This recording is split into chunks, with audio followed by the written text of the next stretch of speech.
แต่สารบ้องแสดงអំពីច្បាប់ចរាចរណ៍ផ្លូវគោកភាគ6អ្នកបើកបររថយន្តដែលកំពុងបើកចុះទួលគួរតែចម្លើយកបដូរលេខទៅលេខទាបជាងនេះនៅពេលចុះទួលខជន់ហ្វ្រាំងឲ្យខ្លាំងនៅពេលគាត់ចូលដល់ចំណុចផ្លូវកោងកជន់ហ្វ្រាំងឲ្យស៊ុបនិងអបហ្វ្រាំងពេលកំពុងចុះទួលខដំឡើងល្បឿនបន្តិចនៅផ្លូវកោងដើម្បីរក្សាលំនឹងរថយន្ត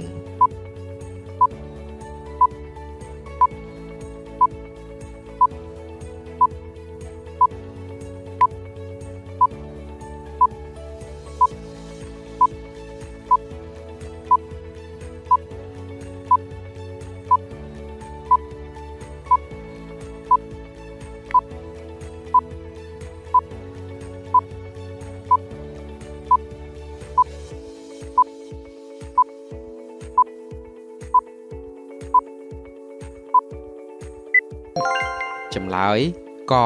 បដូរលេខទៅលេខទាបជាងនេះនៅពេលចុះទួលដើម្បីបន្ថយល្បឿនពេលកំពុងចុះទួលចោតអ្នកគួរអនុវត្តប្រការណាមួយដូចខាងក្រោម 1. បដូរលេខទៅទាបជាងនេះ 2. បើកបររាយឆ្វេងរាយស្ដាំចម្លើយកករណីលេខ 1 ខករណីលេខ 2 កទាំងករណីលេខ 1 និងលេខ 2 ខមិនមែនទាំងករណីលេខ 1 និងលេខ 2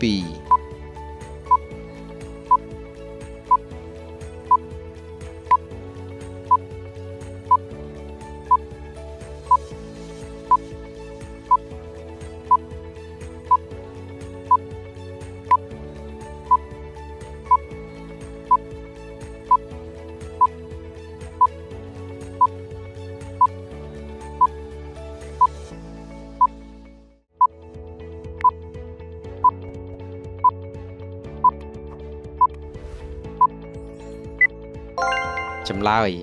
កករណីលេខ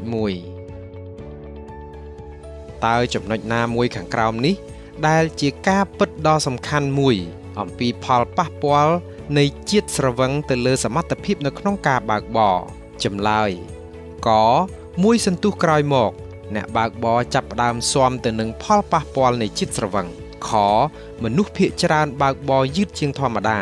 ក្រោយផឹកស្រាមួយកែវឬពីរកែវកមិនថាជាតិស្រវឹងត្រឹមកម្រិតណាសុទ្ធតែធ្វើឲ្យអ្នកសេពវាចុះខ្សោយសមត្ថភាពដោយមិនដឹងខ្លួនខ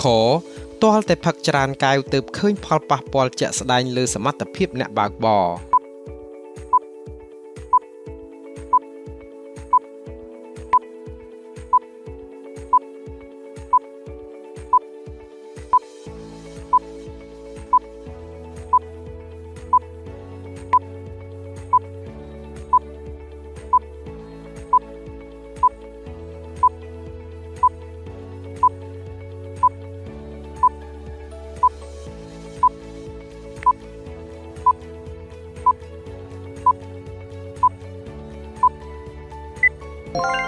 ចម្លើយក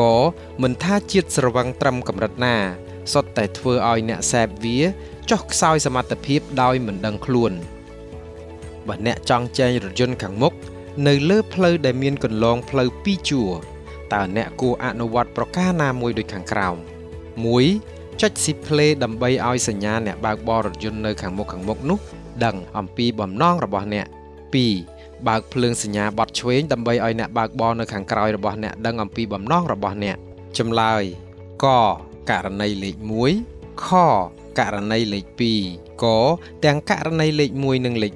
2 ខមិនមែនទាំងករណីលេខ 1 និងលេខ 2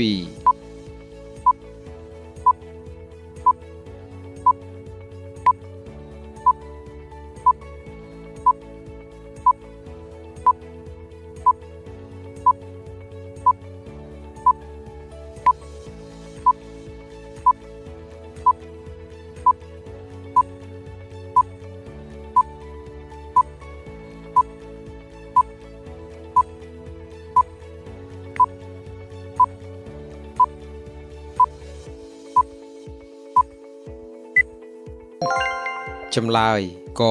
ទាំងករណីលេខ 1 និងលេខ 2អ្នកបើកបរដែលលេបថ្នាំគួរតែចម្លើយកុំបើកបរ លើកលែងតែមាននរណាម្នាក់ជិះជាមួយខបើកបរតែក្នុងពេលថ្ងៃតែប៉ុណ្ណោះកយល់ដឹងអំពីផលប៉ះពាល់នៃថ្នាំនោះជាមុនសិនមុនសម្រាប់បើកបរ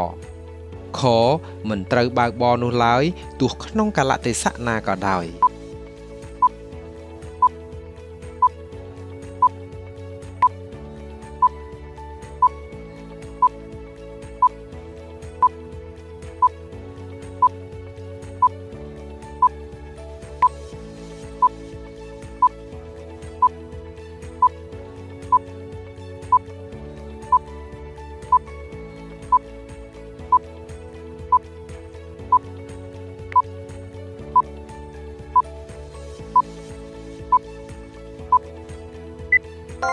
ចម្លើយ